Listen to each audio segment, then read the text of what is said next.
네, 안녕하십니까. 업무 매뉴얼 원데이 클래스 여러분들. 오늘 그 추가 교육 동영상 지금부터 촬영하는 거 보시면서 어제 드렸던 자료 어떻게 활용하는지 보셨으면 좋겠습니다. 우선은 업무 매뉴얼 작업 들어가기 전에 먼저 업무 매뉴얼 어떻게 작성해야 되는지 그 원칙에 대한 이야기를 먼저 좀 드리고자 합니다. 오늘은 서비스 디자인이라는 내용으로 먼저 설명을 드릴게요. 자, 교육 서비스 디자인이란 무엇인가? 이 관점이 우선이라고 생각합니다. 자, 한번 이야기해 보도록 할게요. 서비스 디자인의 기본 원칙. 업무 매뉴얼 작성하실 때 이 다섯 가지를 항상 머릿속에 생각하시면서 작성하셨으면 좋겠는데요. 먼저 사용자 중심, 즉 고객 중심의 관점. 두 번째는 협동. 우리 조직 안에 있는 학원 안에 있는 구성원들끼리의 협동. 그다음에 시퀀스. 순서를 잘 잡아야 되는 거죠. 업무 순서가 논리적이며 부드럽게 이어질 수 있도록. 그 다음 결과물입니다. 그러니 뭐 업무 보고서가 될 수도 있고 학생들에게 제공된 어떤 결과물일 수도 있고 말로 끝나서는 안 됩니다. 모든 과정에서는 그에 합당한 결과물들, 그 쓰이는 도구들이 있어야 된다라는 거고요. 이것들을 총괄하는 원장님은 이 전반적인 흐름, 플로우를 업무의 플로우를 정확하게 모두 어, 통찰하고 있어야 한다는 거죠. 자, 그러면 우리는 어떤 관점으로 일해야 하는가, 업무 매뉴얼을 짜야 되는가, 크게 세 가지에 대해서 말씀드리겠습니다. 첫 번째 고객 관찰, 그 다음에 서비스를 유형화하고 시각화한다. 그리고 서비스 컨셉을 창조해낸다. 창조일 수도 있고 강화일 수도 있습니다. 즉 우리는 학원의 색깔이라고 하는 바로 그 부분이죠. 먼저 관점 첫 번째, 고객에 대한 관찰입니다. 반드시 고객의 피드백을 살펴보라라는 거죠. 그러니 업무 매뉴얼 과정에서도 고객의 피드백을 어떻게 관리할 것인가를 고려해서 업무 매뉴얼을 작성하시기 바랍니다. 두 번째, 반드시 보여져야 합니다. 모든 서비스는 손으로 만질 수 있고 눈으로 볼 수 있는 형태로 제공되어야 한다는 거죠. 우리 학생들에게 제공되어지는 것들 요즘 컴퓨터 프로그램들도 많이 발전했기 때문에 단순히 지면만이 아닌 여러 가지 미디어를 또 활용해서 우리의 서비스를 제공해 드릴 수 있다라는 걸 항상 생각을 하시고요. 그 다음에 학원의 색깔, 컨셉입니다. 어, 내가 설계한 내가 설계한 디자인과 서비스 디자인과 그 결과물을 관찰을 먼저 하시고요. 그 다음 새로운 서비스를 어떻게 넣을 것인가 또는 좀 구태한 서비스를 어떻게 제거할 것인가를 작업을 하셔야 돼요. 그 과정에서는 반드시 고객의 니즈가 반영되고 이것들을 조직적으로 묶어내야 합니다. 자, 그렇다면 어떻게 하면 되겠는가? 첫 번째, 서비스 개발 과정, 즉 지금 우리는 전체적인 학원 서비스를 한번 손을 보겠다 이런 관점으로 하는 거거든요.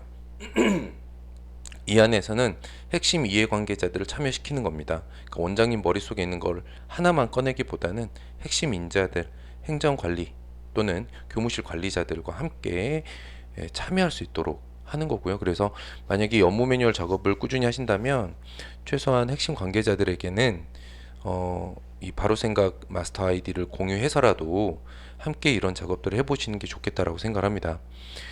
그 다음에 시각적인 자료를 만드는 재능, 뭐 그 지난번 우리 모였을 때 각자 학원에서 만들어지는 여러 가지 포스터라든가 안내하는 것들을 단순한 글이 아닌 이미지로 만들어서 쓰시는 경우들 있죠.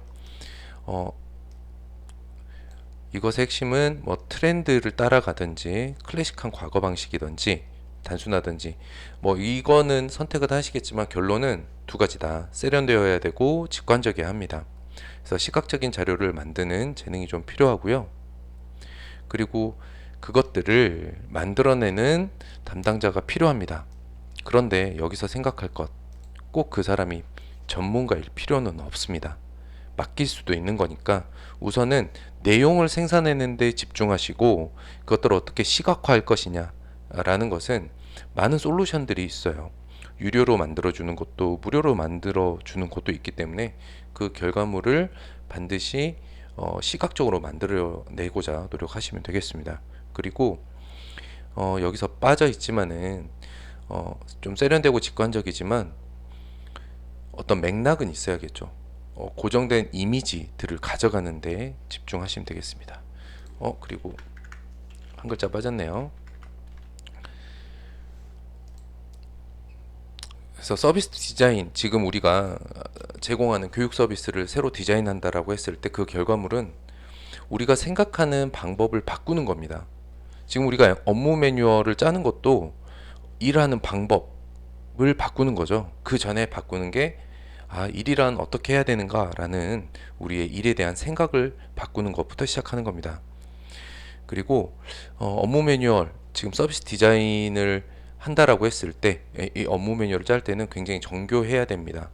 그리고 정교해야 된다라는 것은 개인의 착각, 집착일 뿐이다. 그 정교해야 된다라고 생각을 하면서 계속 디테일링에 집중하다 보면은 완료를 못 지어요.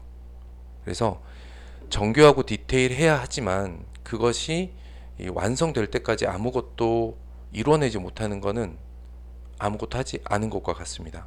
그래서 먼저 만들기 시작하고 그 다음에 수정해 나가는 자세가 중요하겠습니다. 그래서 이번에 업무 매뉴얼 작업하시는 것도요, 뭔가 1차 완성 기간을 좀 두시고 만드신 다음에 다시 수정해 나가는 시간들을 가져 보시기 바랍니다. 자, 그래서 이걸 좀 정리해 보면 우리 교육 서비스에 저는 매번 강조드리죠. 사치를 해야 된다. 사치스럽게 해야 된다. 우리는 무엇을 어떻게 가르칠 것인가. 두 번째, 그것들이 학생 이제 고객 관찰이죠. watch.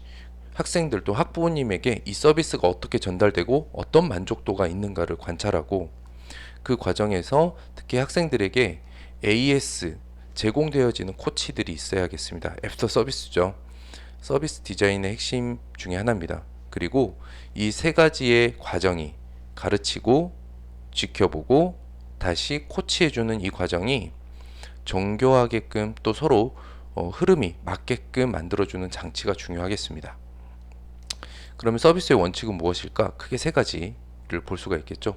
유용해야 되고, 직관적인 사용성이 있어야 되고, 즐거워야 합니다. 자, 기능적 유용성이라고 하면 우선은 학생이 공부하는 곳이라는 관점을 가져야 된다라고 매번 말씀드렸던 것 같아요. 지난번에 우리 김기식 대표님께서 2차 교육 때도 말씀하셨는데요. 우리가 잘 가르치는 것에 집중하는 것이 아니라 학생들이 올바로 공부하는 것에 집중해야 된다는 거죠.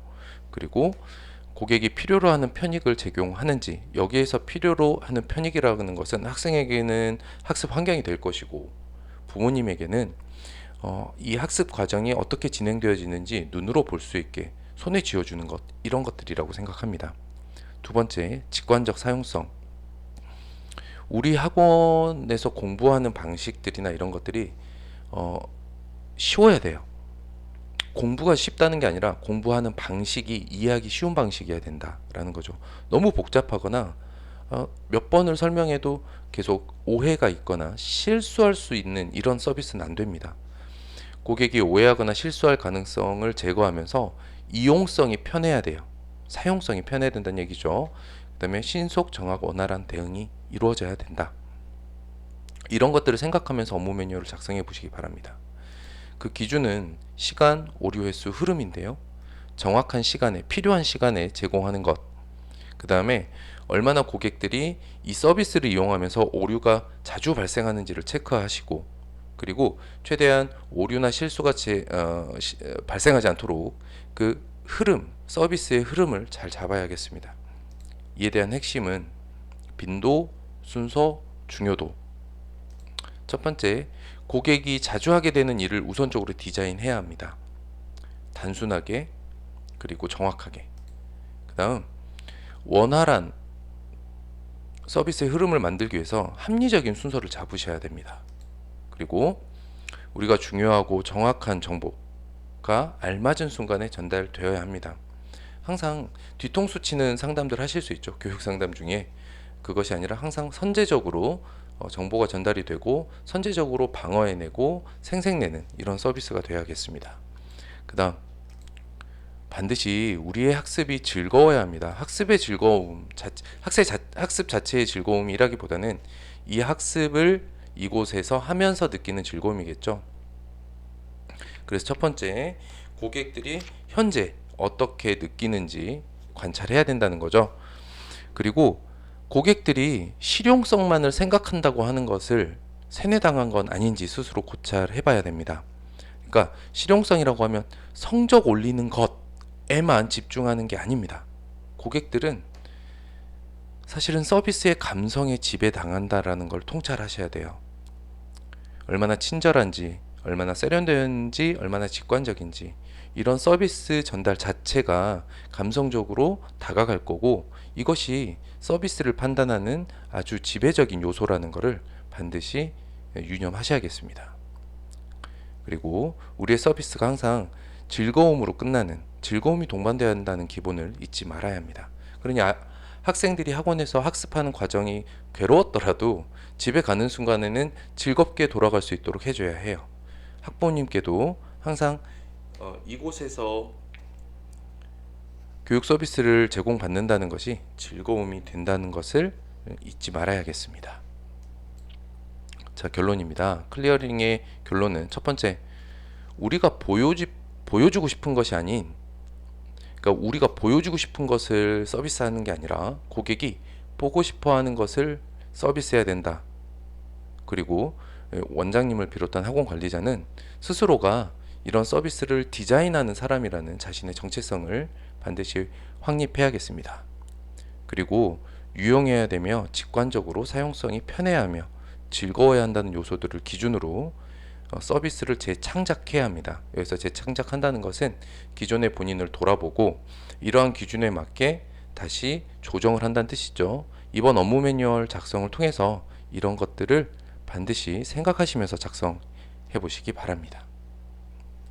자, 다음으로는 업무 매뉴얼 샘플로 드렸던 자료 어떻게 사용할 것인지에 대해서 또 설명드리도록 하겠습니다.